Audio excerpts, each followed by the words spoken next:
Podcorn. This podcast is brought to you by MC2424A, IPRMSA, UITM, Malacca Chapter. Welcome to Podcorn, where we will be discussing interesting or concerning issues regarding sustainable development goals with the aim to create awareness. This podcast serves as a safe space for parents, educators, and community members to learn and grow simultaneously through educating and moving beyond simple awareness. So now, without further ado, let's get started.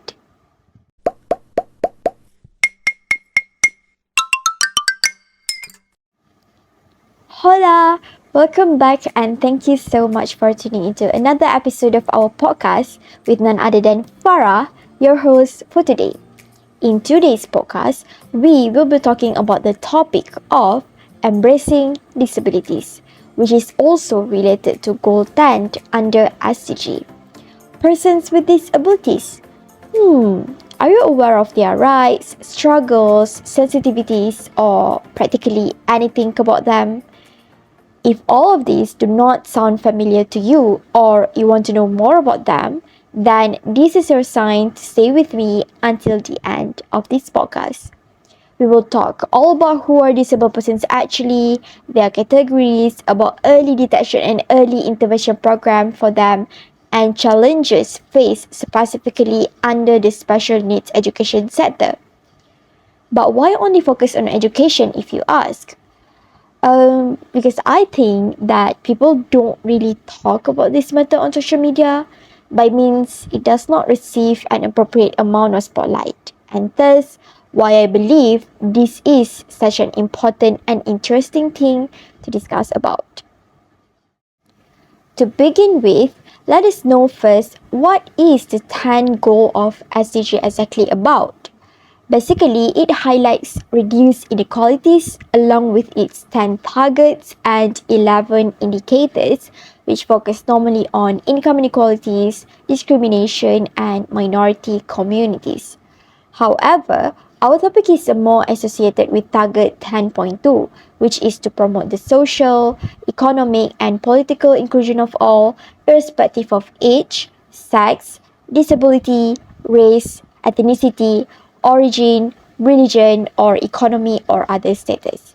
And our topic will be around persons with disabilities, which should then be directed to their education, which is obviously one of the basic services that should be accessible for them in order for them to participate actively in the society. This goal is very much important, especially to work on inequalities that unfairly affect anyone's life. Hence, the focus should be on tackling the social exclusion that exists and taking the steps to ensure that no one is left behind. According to the Department of Social Welfare Statistics Report 2020, there are around 590,000 persons with disabilities in Malaysia. But this data only records the registered ones, which were also back in 2020 and not this year. On the other hand, WHO claimed that a total of 1.3 billion people are estimated to be disabled. This equates to 1 in 6 of us, or 16% of the world's population. And this number is believed to grow due to population aging and the rapid spread of chronic disease. That is quite a number for vulnerable groups, so it should be in our hands to give them the right treatment as a part of the society. Let's get back to our topic, embracing disabilities. If we attend to the basic ones first, you must be wondering who are actually persons with disabilities, or what we usually call as OKU in Malay. According to the Persons with Disabilities Act 2008, OKU encompass those who suffer from long-term physical, mental, intellectual, or sensory impairments, preventing their full and effective participation in society when faced with challenges. There are 7 classifications of persons with disabilities that can be considered for OKU registration, as stated in JKM official portal. Let us learn this together. in which they actually consist of hearing disability, visual disability, speech, physical, learning, mental, and multiple disabilities. This means there is a clear disability and unclear ones. Plus, there are more details under each category, like their conditions, kinds, limits, and causes. But the other things I would like to share, as I believe not that a lot of people know about this, is each of them actually has its own code. Yes, this is a new thing for me too, so let me list them out. DE is for hearing, BL visual, SD speech, PH physical, LD learning disability, ME mental, and the last one is MD multiple disabilities. I have actually come across shared content about these codes, and I think this kind of sharing is really valuable. As I mentioned before, people may not have knowledge in this area, and giving exposure is a much needed effort for us to be able to connect with them and practically lessen the difficulty to communicate with them.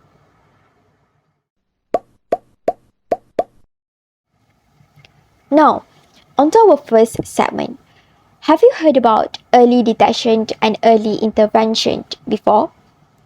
Okay, so these two actually relate a lot with persons with disabilities, especially when they are still young.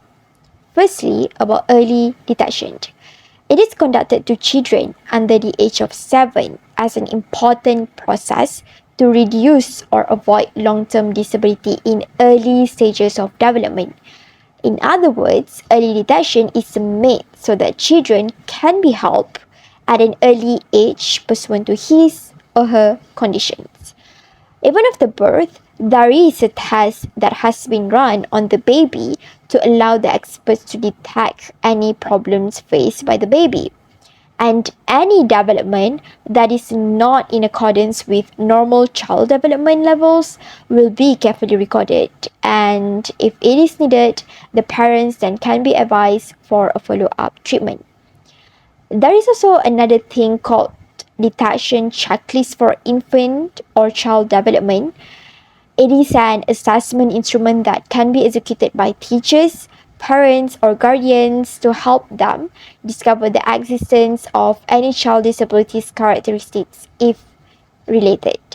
In short, early detection is important to maximize the development potential and help foster stimulating environments where families, healthcare, and education professionals are better prepared to support.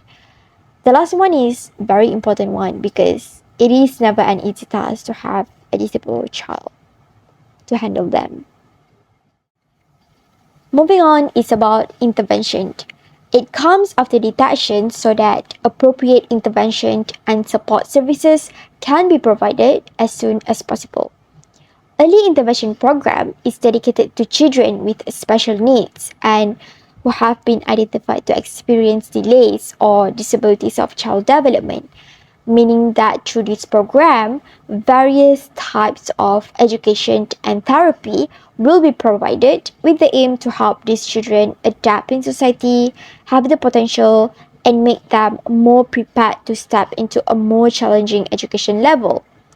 In other words, it provides critical and appropriate intervention to support the child's developmental needs and assist the parents in taking care of them. What I found is, according to KidSource 2000, children with disabilities who undergo early intervention successfully stay in school, finishing school, then getting a job, and also continuing university education compared to those who did not receive early intervention. And that only proves how important it is, how important the early intervention program for the special needs children. After looking at both early detection and early intervention program, I think that parents become the most important individuals in this matter as they are the one who makes the initial action. There is also a voice from a mother in which she says, With a special needs child, a parent has to learn to be patient, to be a nurse, to be a lawyer, because I have to be a good mediator for all the things that happen to my child. This means that they should always be updated with the knowledge of persons with disabilities, be alert and aware of any information regarding them. But they are also in need of assistance from the experts to handle their disabled child in the right way. Then again, becoming the one who fights for their child's better development and progress, being responsible and always improving for their better version is not an easy task at all. And there is just one word for them is just respect, respect, and respect. Moving on to our next and last segment. As the quote goes like, education is power. It changes your whole life. It can create a life for yourself. Another one is change is the end result of all true learning. From these quotes, I believe that education is really, really important for an individual to go beyond his limits and usual versions, reach personal well-being as well as contribute to the country. As to persons with disabilities, they should also be given the same opportunity as the typical ones regardless of their differences. Aligned with Persons with Disabilities Act 2008, it has been stated clearly that disabled persons should not be excluded from receiving education on the ground of their disabilities.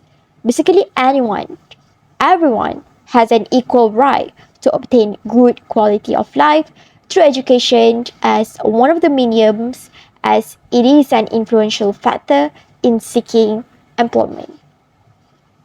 The word anyone and everyone just now actually refers to the fact that the best education system is a system that can provide education to every class of society without taking into account any factors. That, I believe, what the Ministry of Education has been fighting for up to this point, but it cannot be denied that there are still difficulties and roadblocks that make the situation more difficult. And that is what we are going to delve deeper next.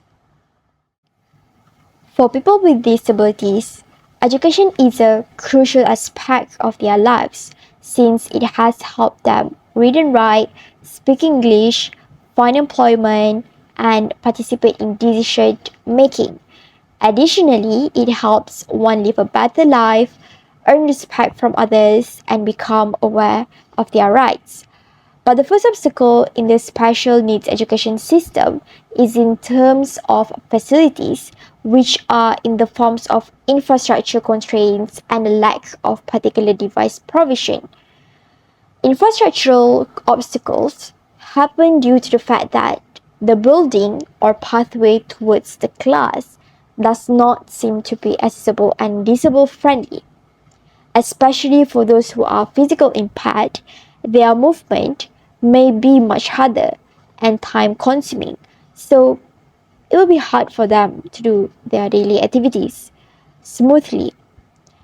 I also found a headline of the Sun News about student says institution turn her away because its premises are not disabled friendly.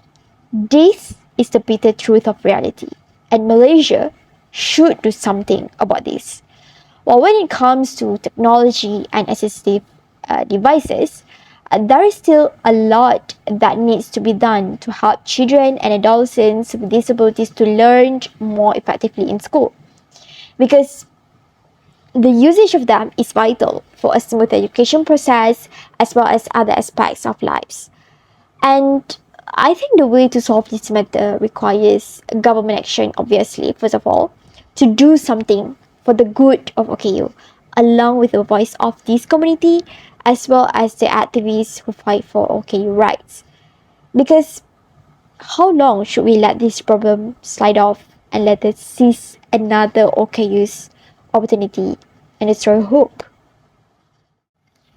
Secondly is on readiness. It relates to both persons with disabilities as well as the community, including the educators and support staff. For the community part, they do not really have an understanding of disability or have incorrect conceptualization about them. There is also a lack of preparedness among the educators and support system. While persons with disabilities are forced to face the stigma, stereotype, or even discrimination, which makes them to be demotivated at school. These barriers are actually interrelated to perception and attitude that should be solved before it becomes more severe. How? I think it is none other than through education, which is by inserting syllables about persons with disabilities in any subject as an eye opener. For example, in subject science, normal students may learn about identification of disabilities in physical and mental aspects. And it is hopeful that people will be more sensitive and understand them better after this as a way of support, which is very needed by OKU themselves. The third one is about resource issues. For instance, resources on financial constraints, a lack of interpreters and training among teachers, as well as teacher shortage who actually have the appropriate skill to handle special needs students. These resources also relate with inadequate, suitable teaching resources where there are such problems like irrelevant content courses for teachers and when the syllabus is too heavy for special needs students.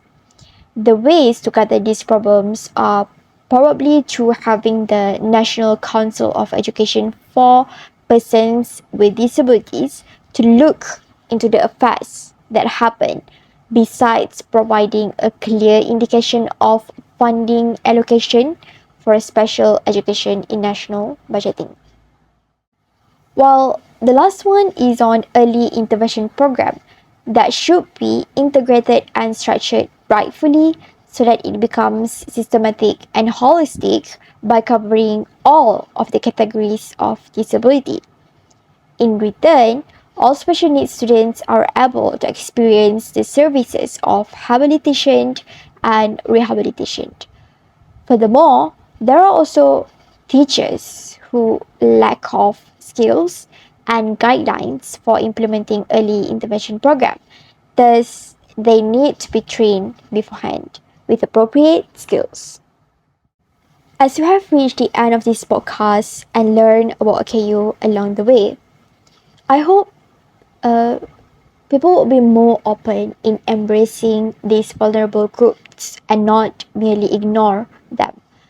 A teacher of OKU students once said, even though special needs students may not be able to give anything to the school or raising the school name through high academic performance, but they also have self-respect and dignity just like other people. They are unique in their own way and people should not underestimate them. A reminder, please be more careful in labeling them as they are also human beings who have feelings and know how to laugh, cry, and upset. Most importantly, do not judge them immediately, but look at them with the eyes of the heart, not with a blind heart. Remember to be down to the earth because you never know whether you as today will be the same as you for tomorrow. With that, that is all the podcast for today. Thank you so much for listening. And if you enjoyed the show, don't forget to tune into our other amazing episodes. Adios!